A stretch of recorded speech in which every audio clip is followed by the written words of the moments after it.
o modelo Zona Franca de Manaus vive um momento de absoluta instabilidade.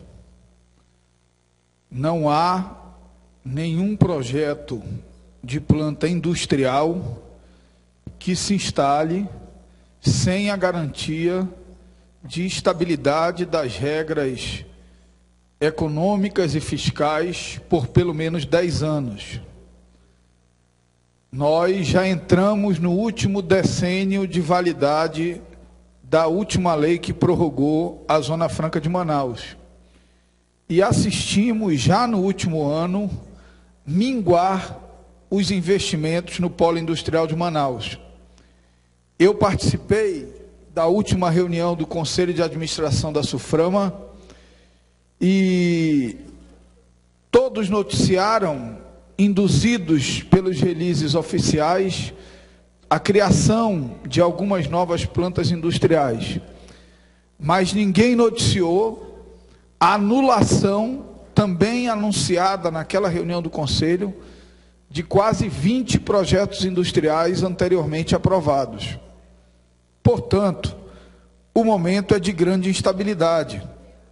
A estabilidade se dá porque mesmo passados 47 anos da instalação do modelo, aqueles que governaram o Amazonas nos últimos 47 anos, e nos últimos 32 anos, os mesmos governaram o Amazonas, o mesmo grupo político, apenas 5 homens governaram o Amazonas de 1982 para cá,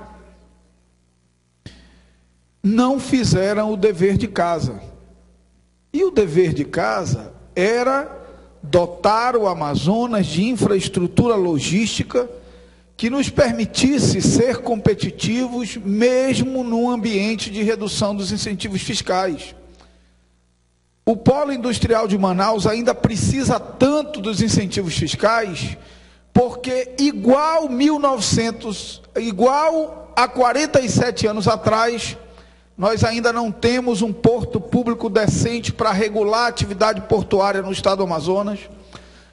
Igual 47 anos atrás, nós não temos hidrovias sinalizadas, balizadas, navegáveis o ano inteiro. Igual 47 anos atrás, nós não temos uma ligação rodoviária com o resto do Brasil.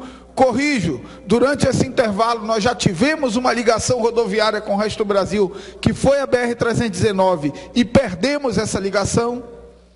Igual 47 anos atrás, nós temos uma crise que não garante estabilidade no fornecimento de energia elétrica e de serviços de telecomunicações.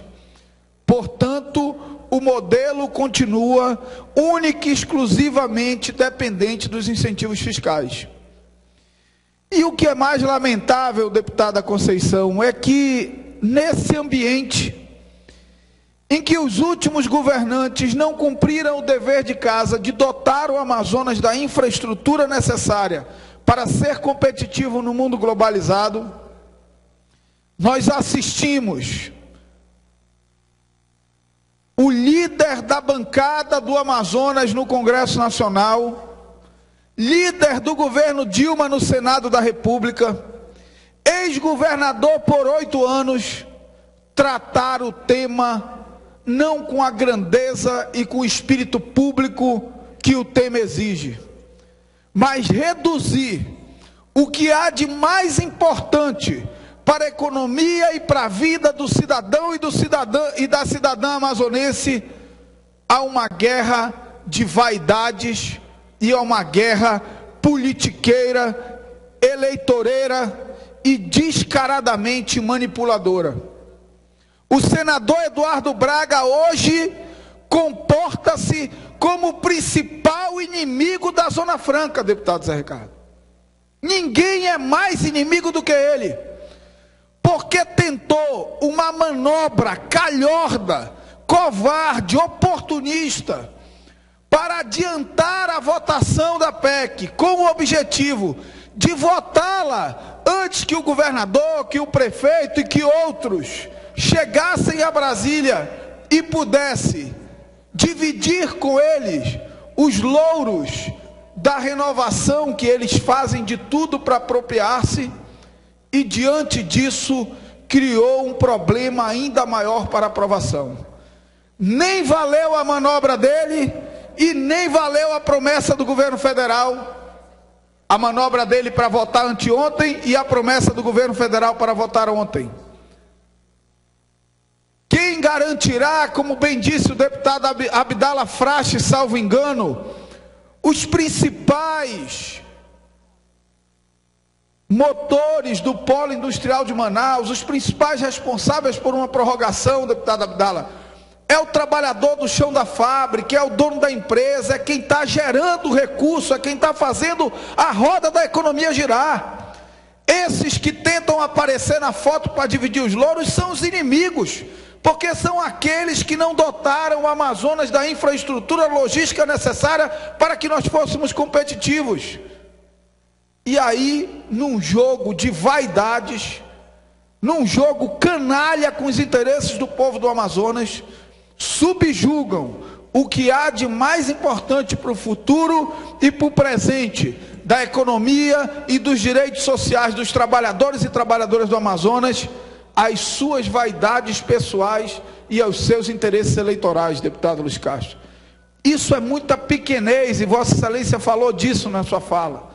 Isso é muito falta de compromisso com a vida das pessoas que moram no estado do Amazonas. Isso é muita irresponsabilidade com os milhares de empregos gerados pelo polo industrial de Manaus, que são reduzidos à vaidade e à jogatina eleitoral. Isso não é justo com os interesses do povo do estado do Amazonas. Ouço o deputado Luiz Castro antes de concluir. Deputado Marcelo, quero me associar ao seu pronunciamento. Vossa Excelência observa com muita propriedade. Hoje, a maioria absoluta daqueles que estão aí posando, tentando demonstrar uma ascendência sobre essa questão, e eu eximo o prefeito Arthur porque ele não governou o estado nesse período e, portanto, não lhe cabe uma responsabilidade por essas lacunas, mas os outros, os demais, nós sabemos que não se empenharam em realmente empreender um modelo alternativo, um modelo substantivo que pudesse dizer ao Amazonas: olha, nós aproveitamos a galinha dos ovos de ouro e com o recurso que ela nos ofereceu, nós desenvolvemos uma economia como o Acre, com todas as dificuldades que o Acre tem, conseguiu desenvolver desde o governo Jorge Viana, que a gente reconhece aqui, que dentro do Partido dos Trabalhadores fez uma diferença enorme no estado do Acre, a assunção de Jorge Viana e de uma nova mentalidade. Rondônia tem alguns problemas sérios em relação ao desmatamento, que hoje está contido, mas desenvolveu uma agroeconomia. Agora o Amazonas ficou aí a ver navios. O Centro de Biotecnologia até hoje encruado, né? Como é aquela expressão popular. Algumas experiências estão acontecendo ali, muito pouco. Então, deputado Marcelo, Vossa Excelência observa, nós não tivemos ainda um governo que de fato empreendesse um programa de desenvolvimento econômico. Nós tivemos uma bela esperança com o terceiro ciclo, mas falta de planejamento, falta de integração, falta de coordenação, falta de assistência técnica.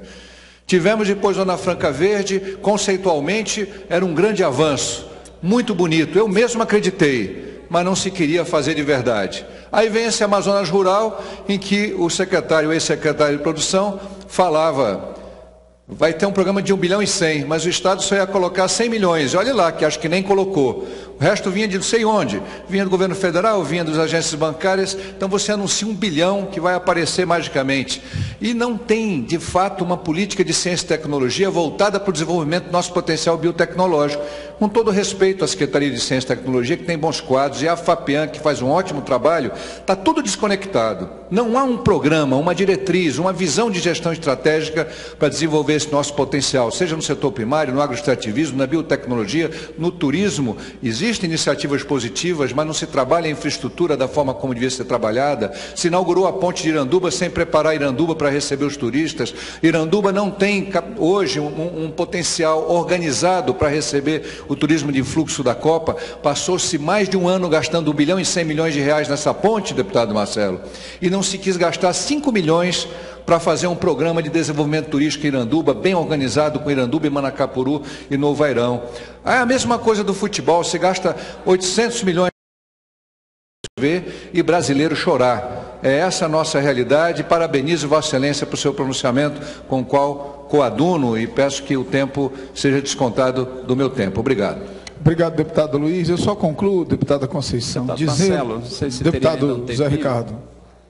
Eu agradeço. Desculpe, é que Vossa Excelência ligou e depois desligou. Desculpe. Agradeço a compreensão, presidente.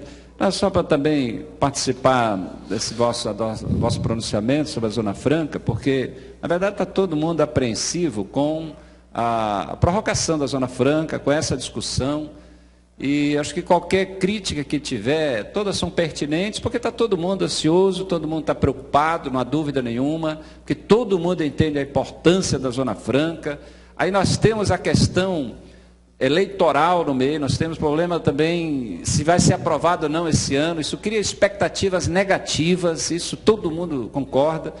Agora, Vossa Excelência lembra, realmente há uma certa disputa política local, um pouco daquela história de quem aparece mais e menos, quem é o pai da criança ou não. Eu vejo eventualmente as pessoas logo após a votação, aí já saem xingando Deus e o mundo, até dá para compreender. Agora, nós temos uma realidade, a realidade é que nós somos poucos aqui, em termos de parlamentares. Se alguém disser, não, foi o parlamentar do Amazonas que influenciou, que realmente foi decisivo, eu acho que não existe, né?